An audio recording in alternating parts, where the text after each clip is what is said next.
Hey all, Heretic here with a quick anomaly update. So as you know, every week, 3 anomalies are released and added to the pool of the ones we see constantly. Well, these 3 are the ones we're more likely to see for the next few days. So let's take a look at the list of them and dive into some of the things we might be able to do for fun.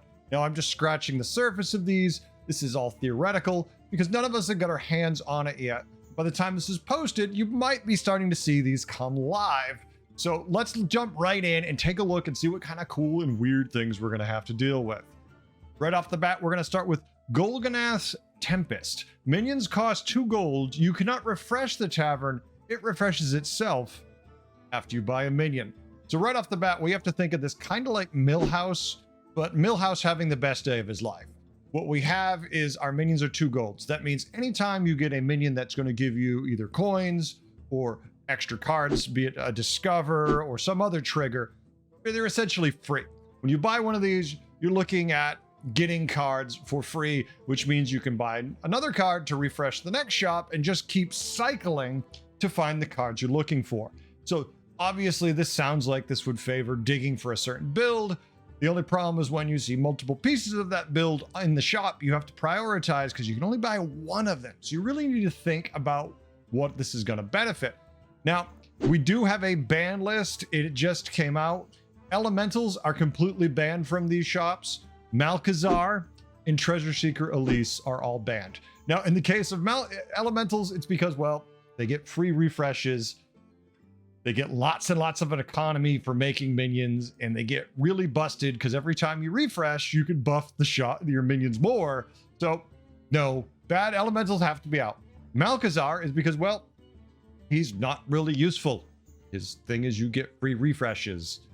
For health, doesn't really matter so much in this lobby, so don't worry about that. And Treasure Seeker Elise, every time you buy a minion, the shop refreshes. Well, if those aforementioned economy minions or discover minions are in there, then you're get free refreshes to get free gold minions. So yeah, obviously Elise couldn't be in there. Now, we don't have any artwork yet for this card, so all we have is the text. We'll have it by the end of the day, but for now, this one looks pretty cool. I'm kind of excited about this one. It's definitely going to be some interesting gameplay.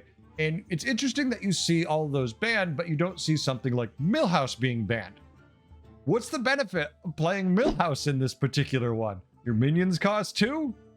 Don't they always? I'm kind of surprised that they're allowing Millhouse in these shops, but just me. Next up, we have Blessed or Blighted. Start of combat, give your leftmost minion Divine Shield and your rightmost minion Reborn. This one, pretty simple to figure out what you're going to do. You're usually going to put your highest attack minion on the left with Divine Shield, and on the right, you're going to put a minion you need to survive with Reborn. Worst case scenario, throw something with a Death Rattle on the right. Hey, at least it's got Reborn. Now, something you could do, and this is the kind of thing that you need to think outside the box a little bit for, but let's say you're playing Beasts, and let's say your Banana Slamma already had Reborn. Well, typically most people's taunts aren't something that's going to auto-murder whatever swings at it. Have your Banana Slamma go first, and then you can give one of your other minions that needs Reborn a free Reborn charge. Just a thought. Maybe not something you want to do, but if you don't have a taunt in that first or second slot, now your main guy's safe because he's already swung, he still has Reborn, and he might have bumped a shield or something else useful off your enemy minion. Just a thought, something you might want to try. I'm sure people are going to come up with a lot of crazy fun builds with this. Hell, you just go with the usual. I'm going to put my Blade Collector up front who's an 80-40 and have it have Divine Shield now too. That works just fine. Finally, we have the Yogg-iseum. So the Yogg-iseum is the start of each turn. Spin the wheel of Yogg-saron. And this is an important note from the devs. Each turn, the wheel is spun and one result is chosen for all players. I feel like this is key and huge. This way, we're all on the same level. I mean, there's still randomness, trust me, within each spin of the wheel that isn't going to be exactly the same, but at least the results will be the same. So the way the wheel works is the animation spins. You can click on this to dramatically decrease the time on it. You don't have to if you want to, if you don't want to, but you have the time. I like to watch the wheel, but if it's just killing time, don't do it. Click on it to get rid of it. You'll have 6 options on those wheels. 5 of those options have a 19% chance of happening, and one of them has a 5% chance of happening. These are those options. Curse of Flesh. Give your minions +3/+3, then randomly shuffle their stats. This one's great, and then a disaster at the same time, because if it shuffles, say, your highest stats on a buff minion that you were just cycling for stats, that doesn't feel good when your menagerie jug is now a 380. Now you're stuck with it.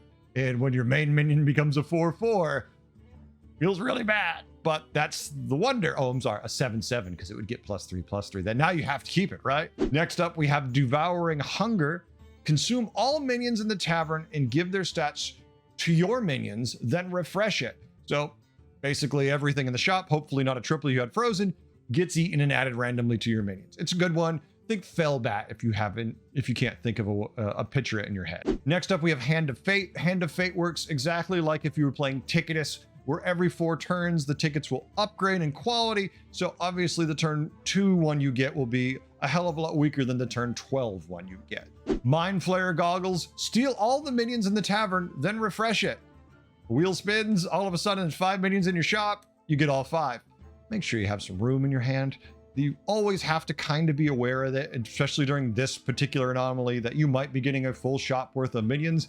So try, if possible, to keep that hand free. Because if you're playing Quillboard, you generate a bunch of blood gems, it's not going to feel good when you have, say, 9 blood gems and you're supposed to get 6 minions, but you get 1 instead. So keep that in mind.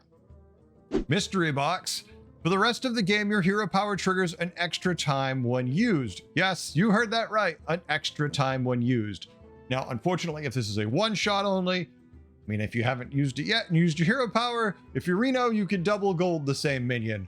Ooh, double gold. Exciting. Otherwise, it's pretty useful depending on, it's very hero specific. Say you're playing Scabs and you hit your hero power. Now you get 2. It's good with some heroes and it's utter trash with others, but still, it's a pretty cool reward depending on the hero you're playing. And finally, we have Rod of Roasting. This one is the 5%er that is goofy and fun and sometimes utter trash and other times the most amazing thing ever. The later in the game, the better in a way because there's more targets for it, but the earlier in the game, the more impactful those hits are too. So Rod of Roasting is cast Pyro buff randomly to give minions +4/+4 until it hits your bartender or the hero. So it's going to randomly hit minions on your side of the board and in the shop, or the bartender or yourself. And it will go infinitely until it hits you or the bartender. It's a lot of fun and goofy, and yeah, sometimes you'll get it and you're like, yes, and it will immediately hit you in the face. And you're like, oh, but what happens? Nothing. And other times, I mean, the best I think I saw was 20+. It was like 21, 22, where it was later in the game, so it just kept hitting random minions. And sometimes they're all minions you don't want anyways. Sometimes you get lucky, and your Titus, who's a 1/7, who you've been desperately trying to buff, gets 2 or 3 hits of this thing, and suddenly you feel pretty damn good. It's random. That's supposed to be the fun of the wheel, so that's why we like that one. Wheel, I think, is probably going to be my favorite one for the randomness, because unlike a lot of anomalies or abilities in general, we're all going to get the same benefits. Kind of like we all played quests, but we all got the same exact quest and the same exact quest reward. We all know what the power level is going to be. It's a little more stable this way. Well, it's still very random because you're spinning the wheel and some of these targets aren't going to be the same in your shop versus my shop. So what do you think? These are the anomalies coming out this week if we hold to the pattern we always do, which I expect we will. So this is what we'll be running into.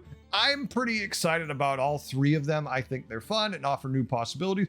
Tell me what you think. Leave a comment in the section below, because I really want to hear about which one of these you're looking forward to, or maybe why you hate that. And if you have some special trick that maybe no one else has thought of yet, and you don't mind sharing it, we'd like to hear, because we're all looking to get a little better before this thing comes out. Thanks for watching all. I hope to catch you in the Battlegrounds. Until next time, have a good one. Later.